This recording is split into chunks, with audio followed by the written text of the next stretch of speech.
This is a terribly serious problem. It's perhaps the most serious problem that I have faced as president because the downside is so enormous. An immensely private man, this is a glimpse behind the veil of the real George Herbert Walker Bush, dictating his feelings about the lead-up to the Persian Gulf War. If indeed the Iraqis went in and got hold of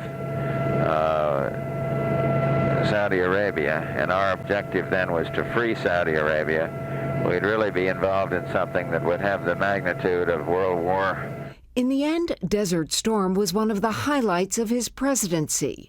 But historian John Meacham reveals for the first time that after the war, Bush suffered from a post-war letdown, and that his diagnosis with Graves' disease, a thyroid condition, was much more debilitating than previously known.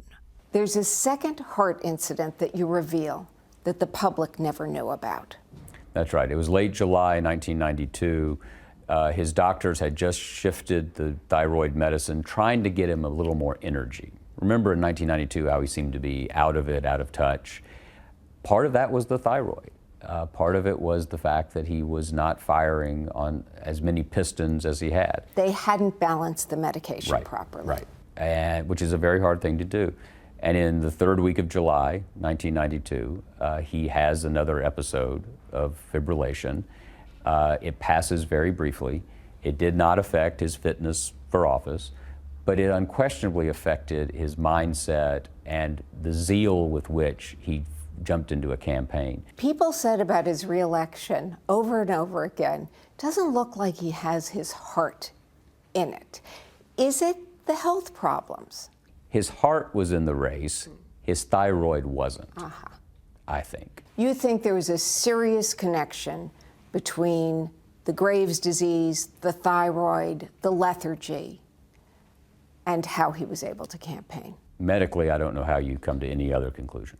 Another insight, Meacham says the diaries provide a unique view into the frustrations and doubts that Bush wrestled with, including whether or not he really wanted to run for re-election.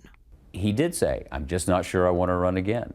He says this in the hospital the first time.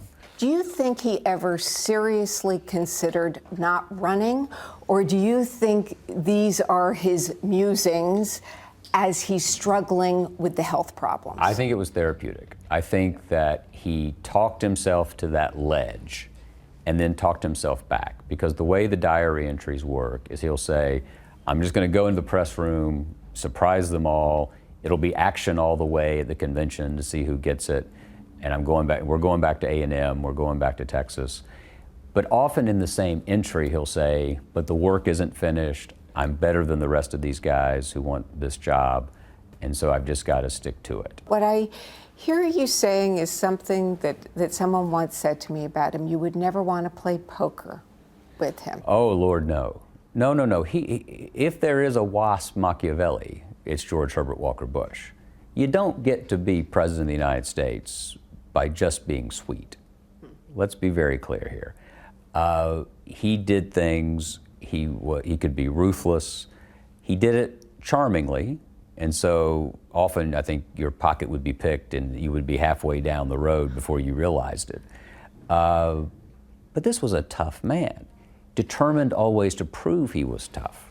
And so the Bush code was always look ahead, always drive ahead. He told me that, sitting in his living room in Houston. He said, "My goal has always been to be number one, to be the captain of the team," that big left fist punching the air. These were the two parts of Bush that came together to create this incredibly complicated man, the competitor and the man devoted to serving others.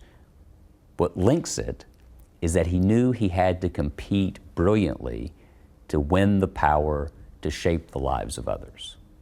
And that's the definition of a great political life. And George H.W. Bush led that life.